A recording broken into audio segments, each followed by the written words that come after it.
லைஃப்பை புரிஞ்சுக்கணும். 2 வார்த்தை சொல்கிறேன், வேணா குறிச்சுங்க. இதனுடைய வெற்றி நிச்சயம்ங்கிற புக்கில் எழுதியிருக்கிற 2 வார்த்தை நீங்கள் குறிச்சிக்க வேண்டிய வார்த்தை என்னன்னா, உன்னை பற்றிய மற்றவரது அபிப்பிராயங்கள் வெறும் காலி அபிப்பிராயங்கள், எம்டி ஒப்பீனியன்ஸ். உன்னை பற்றிய மற்றவரது அபிப்பிராயங்கள் வெறும் காலி அபிப்பிராயங்கள். ஆனால் உன்னை பற்றிய உன்னுடைய அபிப்பிராயம் உன் வெற்றி மாளிகையின் அஸ்திவாரங்கள். இந்த ரகசியத்தை நீ வாழ்க்கையில் புரிந்து கொள்ள வேண்டும். உன்னை பற்றிய உன்னுடைய அபிப்பிராயம் உன் வெற்றி மாளிகையின் அஸ்திவாரம். உன்னை பற்றிய மற்றவருடைய அபிப்பிராயம் வெறும் காலி அபிப்பிராயம். அதை குறித்து கவலைப்படாது. பாரதி ஒருபடி மேல போய் ஒரு வார்த்தை சொன்னார். என்ன தெரியுங்களா? என்ன? தமிழ்நாட்டுக்கு கவியரசர் இல்லை என்னும் வசை என்னால் கழிந்தது. இந்த தமிழ்நாட்டுக்கே கவிதைக்கு ராஜா இல்லைங்கிற குறைய நான் பிறந்து தீர்த்து வச்சுட்டேன் அப்படின்னு நான் பாரதி. இதெல்லாம் ரொம்ப தலக்கணம் பிடிச்ச விஷயம் இல்லையான்னா, அவன் அருமை தெரியல. லைஃப் ஹிஸ்டரியெல்லாம் நாங்கள் புத்தகமாக போட போகிறோம்னு சொன்னார் அவர். படிக்கணும். ஒருத்தர் லைஃப் ஹிஸ்டரியை படித்தாதான் அவங்க எவ்வளோ சிரமத்திலேருந்து மேலே வந்தாங்க அப்படிங்கிறது தெரிய வரும். ஒரு வாழ்க்கையில் முன்னுக்கு வந்தவங்களுடைய வரலாறுகள்லாம் மிகப்பெரிய பாடத்திட்டம். நம்ம சிலபஸ்லேருந்து கற்றுக்க முடியாத பல விஷயத்தை அவங்க வாழ்க்கை வரலாற்று நூல்லேருந்து நீங்கள் கற்றுக்க முடியும்.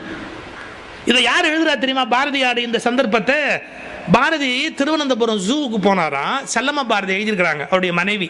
பாரதி திருவனந்தபுரம் ஜூவுக்கு போனாராம். அங்கே அந்த சிங்கத்துக்கிட்ட போய் நின்றுக்கிட்டு அங்கே இருக்கிற அந்த வாட்ச்மேன்ட்ட கேட்டிருக்கார், இந்த சிங்கத்தை தொட்டு பேசலாமா? வாட்ச்மேன் கேட்டான், அதெல்லாம் அப்புறம். இது வரைக்கும் வந்த எவனுக்குமே இந்த மாதிரி ஐடியாலாம் தோணுனதே கிடையாது.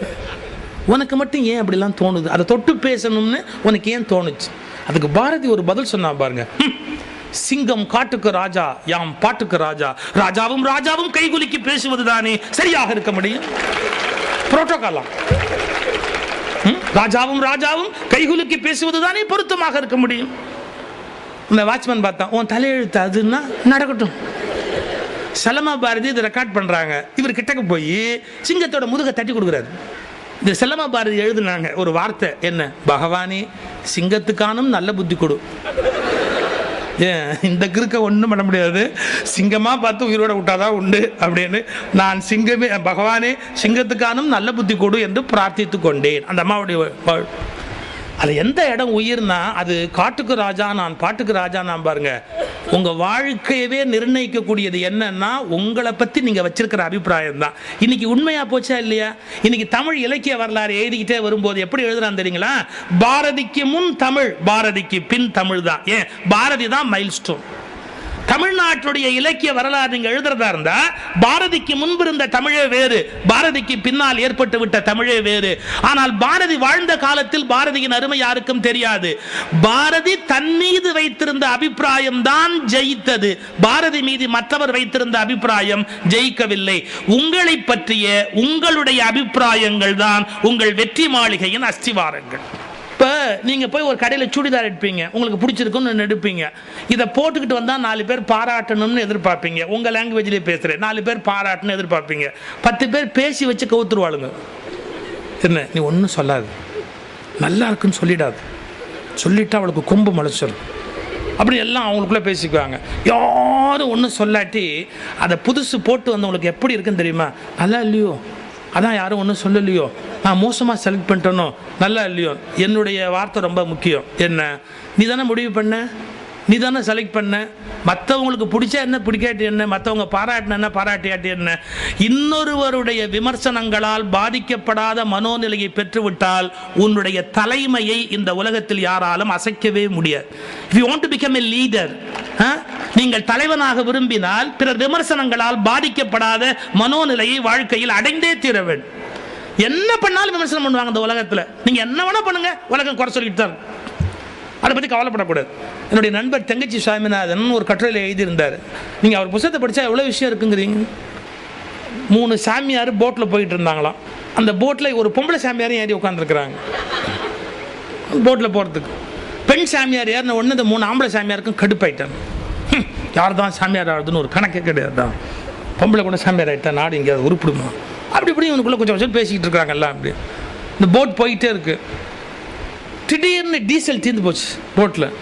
அந்த போட் ஓட்டுறவன் பதறி போய் சொன்னான், ஐயோ டீசல் தீர்ந்து போச்சு, என் போட்டு ஓடாது அப்படின்னு. இந்த 3 சாமியார் பதறி போய் இப்போ என்ன பண்ணணும், யாராவது ஒருத்தர் போய் டீசல் வாங்கிட்டு வாங்கணும். நல்ல பாதி தண்ணியில் போயிட்டுருக்கு.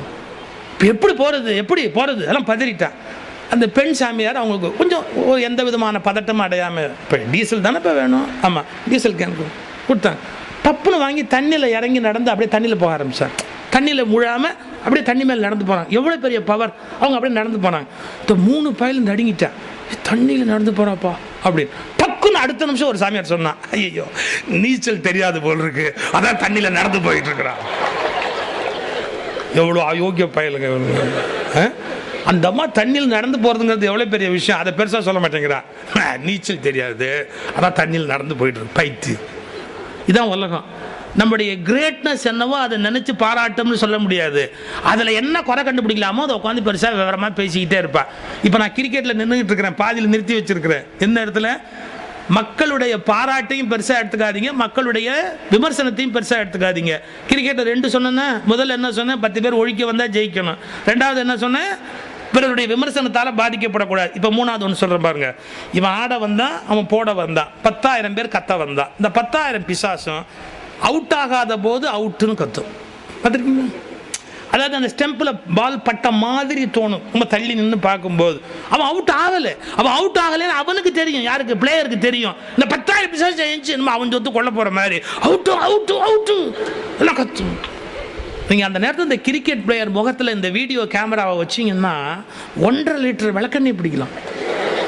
ஏன் இப்போ சோகமாக இப்படியே நிற்பான். அப்புறம் அம்பையர் சொல்லணும் இல்லை, அம்பையரில் நல்லவன் இருப்பான்ல, நல்லவன் எல்லாமே இருப்பான். அம்பையரில் அவன் நாட் அவுட் அப்படின்னு சொன்ன உடனே இந்த 10,000 பிசாசும் புஷ்ன்னு அடங்கி அப்படியே இருக்கும். கொஞ்சம் யோசிச்சு பாருங்க, 10,000 அப்படிங்கிறது எவ்வளோ பெரிய நியூமரிக்கல் ஸ்ட்ரென்த், எண்ணிக்கையில் எவ்வளோ ஜாஸ்தி. ஒரே ஒரு பிளேயர் அல்லது ஒரே ஒரு அம்பையர் நியூமரிக்கல் எவ்வளோ பெரிய பலவீனம். ஒத்த ஆள். இப்போ ஒத்த ஆள் முகத்தை தொங்க போட்டுக்கிட்டு இருக்கிறான், ஒத்த ஆள் ஒரு வார்த்தையை சொல்கிறான், 10,000 பிசாசு செஞ்சு கத்துச்சு. ஆனால் அம்பையர் வந்து நாட் அவுட் சொன்ன உடனே எல்லாம் அப்படியே அடங்கி போச்சு. எவ்வளோ பெரிய உண்மை அதில் இருக்குது அப்படின்னா, அசத்தியத்தின் குரல், அதர்மத்தின் குரல், பொய்யின் குரல் எண்ணிக்கையில் அதிகமாக இருந்தாலும் தர்மத்தின், சத்தியத்தின் ஒற்றை மெல்லிய குரலுக்கு முன்பு அதர்மம் அடங்கி ஒடுங்கி உட்கார்ந்து விடுகிறது. ஏன்? சத்தியத்துக்கு அவ்வளோ பெரிய வலிமை இருக்கு. இந்த நூற்றாண்டில் நீங்க நம்பணும், உண்மைக்கு அவ்வளோ பெரிய வலிமை இருக்கு. நம்புறது கஷ்டம், ஆனால் உண்மைக்கு அவ்வளோ பெரிய வலிமை இருக்கு. பிரிட்டிஷ் கவர்மெண்ட் எவ்வளோ பெரிய பவர்ஃபுல்லான கவர்மெண்ட். நம்முடைய மகாத்மா காந்தி எதிர்த்தார்னு சொல்றமே, எதிர்க்கிற அளவுக்கு அவர்கிட்ட என்ன இருந்தது? மகாத்மா காந்தியை பிரிட்டிஷ் கவர்மெண்ட் ஏன் அடக்கலை அப்படிங்கிற வருத்தத்தை பிரிட்டிஷ் பார்லிமெண்ட்ல கேட்குறான். அந்த ஆள்கிட்ட என்னையா இருக்கு? துப்பாக்கி இருக்கா? பீரங்கி இருக்கா? அணுகுண்டு இருக்கா? என்ன வச்சிருக்கான் அந்த கிழவன்? ஒன்றும் கிடையாது. அவனை பார்த்து ஏன் இந்த பிரிட்டிஷ் கவர்மெண்ட் பயப்படுது அப்படின்னு கேட்டான். அதுக்கு சர்ச்சில் ஒரு ரிப்ளை கொடுத்தாரு, அருமையான ஒரு ரிப்ளை சர்ச்சில் கொடுத்தது. என்ன? நண்பருக்கு ஒன்று சொல்லிக் கொள்கிறேன், அந்த மகாத்மா காந்தி என்கிற கிழவர் துப்பாக்கியை எடுத்து போராடினால் நான் பீரங்கியால் சுட்டு தள்ளி இருப்பேன். அவர் பீரங்கியை எடுத்துக்கொண்டு போராடினால் நான் குண்டு மழை பெய்து நசுக்கி இருப்பேன். ஆனால் அந்த ஒற்றை மனிதன் சத்தியத்தை அல்லவா எடுத்துக்கொண்டு சண்டைக்கு வருகிறான். சத்தியத்தை அழிக்கக்கூடிய கருவி இன்னும் கண்டுபிடிக்கப்படவில்லை என்பதை நண்பருக்கு சொல்லிக் கொள்கிறேன். அவர் ஒன்றும் பண்ணல. இந்த நாடு என்னது ஒன்னது இல்லைன்னார். இது சத்தியம் தானே? அது அவர் ஆயுதங்களை எடுத்துட்டு போராடல. இந்த நாடு என்னதுடா? ஒன்னது இல்லை, வெளியே போ அப்படின்னார். வேற என்ன பண்ண முடியும்? இதுக்காக பதில் சொல்ல முடியுமா? இந்த நாடு என்னது? ஒன்னது இல்லை, அவ்வளவுதான், ஒரே வார்த்தை, வெளியே போ. ஆனால் இப்போ குட் இந்தியான்னு காந்தியை சொன்னதை இப்போ எல்லாரும் காப்பாற்றிட்டான். எப்படி? வெளிநாட்டுக்கு தான் வேலைக்கு போகிறான். மகாத்மா காந்தி சொன்னதை கரெக்டாக காப்பாற்றிட்டான். ஆஸ்திரேலியாவில் ஒரு பையன், அமெரிக்காவில் ஒரு பையன், அப்புறம் வந்து கல்ஃப் கண்ட்ரியில் ஒரு பையன் இந்தியாவில் இருக்க மாட்டேங்கிறான். ஏன்? மகாத்மா காந்தி வழியில் குடும்பத்தை நடத்தி ஆகணும். இல்லை, குட் இந்தியா. நான் உங்களுக்கு தெளிவாக சொல்கிறேன். நான் ஒரு முறை பேசும்போது சொன்னேன், இது 17 வருஷத்துக்கு முன்பு அமெரிக்காவில் American Tamil association federation conference நடந்தது. நான் போயிருந்தேன். ஒரு வார்த்தை சொன்னேன்.